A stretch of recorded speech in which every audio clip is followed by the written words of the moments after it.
Jadi sebenarnya yang ngurusin pemilu itu KPU apa presiden? Yang akhirnya terpaksa harus ngutang biar semua program bisa berjalan. Seorang yang merupakan pecatan terus diberikan pangkat kehormatan. Jangan rakyat dikorbankan untuk pencitraan, Pak.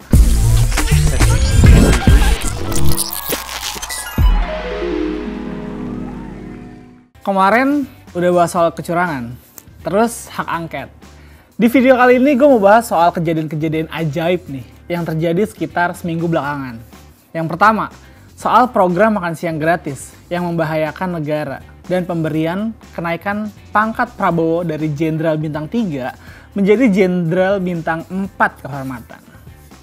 Kita mulai dari yang pertama nih, soal program makan siang gratis yang membahayakan negara. Jadi gue ngeliat nih setidaknya ada dua kejanggalan ya di program ini ya. Yang pertama soal pembahasan program ini yang sangat terburu-buru. Gini guys, kemarin itu Presiden Jokowi memutuskan untuk membahas program ini di rapat kabinetnya. Dari yang gue baca alasannya itu untuk mengakomodir program presiden selanjutnya. Tapi ajaibnya nih, presiden selanjutnya kan belum diputuskan siapa. KPU belum mengumumkan pemenang pemilu. Kalau ada di gugatan MK juga belum berjalan, tapi kenapa Presiden Jokowi seolah-olah udah memastikan bahwa presiden selanjutnya adalah Prabowo? Jadi sebenarnya yang ngurusin pemilu itu KPU apa presiden? Yang memutuskan perkara sengketa pemilu ini itu MK atau presiden sih? Kita semua jadi dibikin bingung kan soal kelakuan Presiden Jokowi ini. Saat ini Prabowo emang leading di quick count sih. Tapi apakah quick count itu boleh dijadikan acuan untuk seorang presiden?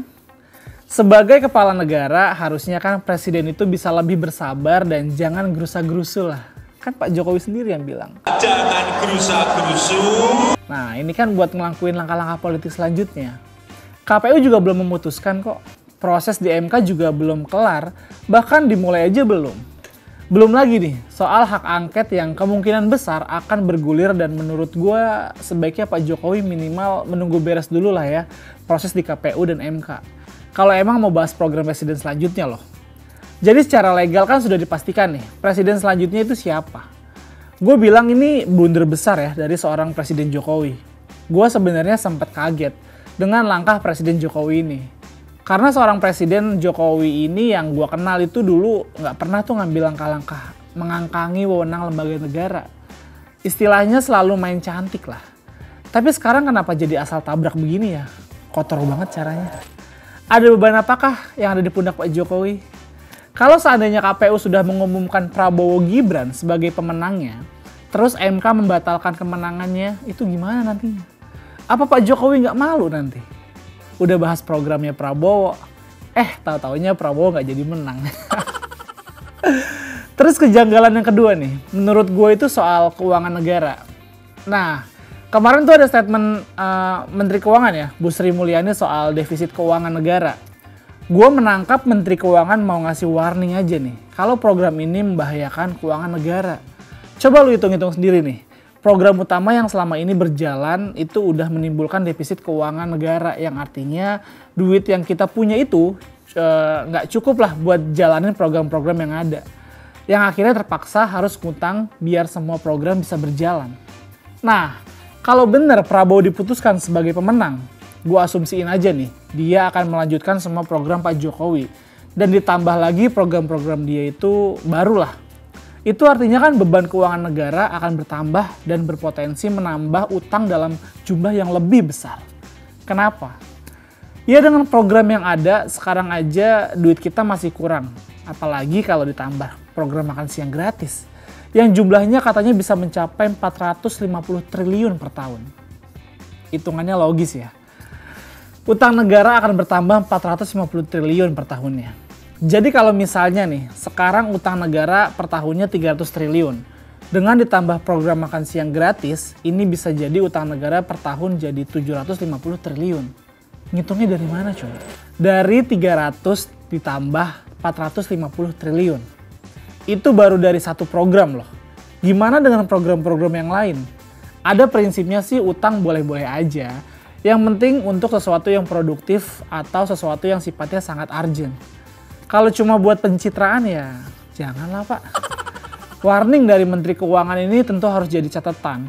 Jangan sampai niat mau menolong rakyat, tapi nanti malah jadi membebani rakyat. Dan yang paling penting nih, jangan rakyat dikorbankan untuk pencitraan, Pak. Ini belum lagi potensi eksekusi program makan siang gratis yang bisa asal-asalan nantinya. Ini gue kasih ilustrasi aja ya. Nilai makan siang gratis ini kan katanya 15.000 per anak sekolah. Angka 15.000 itu akan dipotong keuntungan vendor biasanya 10% lah atau sekitar Rp1.500. Terus bungkus makan siangnya sekitar Rp500. Terus biaya produksi makan siangnya sekitar Rp1.000. Terus biaya nganterin makan siangnya Rp500. Terus air minumnya Rp500. Dan pajak yang harus dibayar sekitar Rp1.500. Dari situ aja udah kepotong Rp5.500. Kalau hitungan gue benar, berarti untuk makanan itu budgetnya sekitar Rp9.500 aja kan. Coba gue tanya ke lu semua. Sekarang kan beras lagi mahal nih, bahan pokok juga lagi naik. Terus makanan bergizi apa yang bisa dikasih dengan budget Rp9.500? Bingung kan lo? Sama, gue juga bingung. Jadi kesimpulan gue nih, program ini kan sangat membahayakan negara ke depannya. Jangan cuma lihat anaknya aja. Tapi ya hitung-hitung juga dampaknya ke depan. Udah berpotensi nambahin utang negara, terus program ini kelihatannya nggak akan nambahin gizi anak-anak Indonesia kan. Kalau ada yang sinis nih, kan lu pendukung 01, kan lu pendukung 03. Kenapa sih ngomongin program-program 02? Lu jawab aja, kalau pendukung 1 sama 03 itu nggak ditagih bayar pajak bos. Kita nggak akan bahas ini kok. Kan ini kan karena kita sama-sama bayar pajak, makanya kita kritis terhadap penggunaannya. Kenapa kita harus pintar sih? Ya karena syarat jadi pendukung Prabowo kan harus bodoh. Bukan kata gue loh ini, tapi kata Mas Budiman Sujatmiko loh. Terus poin kedua nih, gue mau bahas soal penghargaan Jenderal Kehormatan yang akan diberikan pada Prabowo. Ini juga ajaib banget ya, karena menimbulkan banyak polemik. Kok bisa seorang yang merupakan pecatan terus diberikan pangkat kehormatan? Gelar Jenderal Kehormatan ini memang pernah juga diberikan pada Pak LBP, Pak SBY, dan beberapa tokoh lainnya. Tapi setahu gue mereka prajurit yang berprestasi dan gak pernah dipecat. Ingat, gak pernah dipecat. Terus terang gue gak bisa komentar terlalu jauh lah, karena gue gak paham dengan mekanisme pemberian pangkat di tubuh TNI. Sama kayak gue belum paham juga kenapa seorang entertainer bisa langsung dikasih pangkat letkol.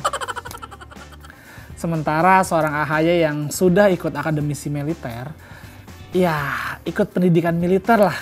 Bahkan sampai ikut dikirim jadi pasukan perdamaian di medan pertempuran, cuma dikasih pangkat mayor kok. Karena gue cuma bisa melihat dari luarnya aja ya. Dan gue cuma bisa ngebayangin gimana perasaan perwira-perwira TNI yang berprestasi dan punya integritas. Bukannya mereka jauh lebih layak diberikan pangkat tertinggi? Atau ada rencana lain dari Presiden Jokowi memberikan kenaikan pangkat ini? Nggak tahu lah. Cuma yang jelas sekarang ini seperti ada operasi pembersihan nama Prabowo Subianto dari sejarah tragedi 98. Generasi mendatang seperti mau dibutakan dari sejarah kelam itu. Tiba-tiba ada artikel dari Kominfo yang bilang tidak pernah ada pemberitaan resmi kalau Prabowo dipecat. Padahal kalau nggak salah nih, Pak Wiranto sama Pak Agung Gumelar, mantan atasan Prabowo, pernah bilang kalau Prabowo itu dipecat karena terlibat penculikan dan beberapa diantaranya beritanya juga sudah banyak ditulis di media nasional. Jadi siapa yang bohong dong? Silahkan ahli sejarah yang akan membongkarnya. Oke, sekian dulu dari gue Iwan Chan. Sampai jumpa di Cantok berikutnya. Bye.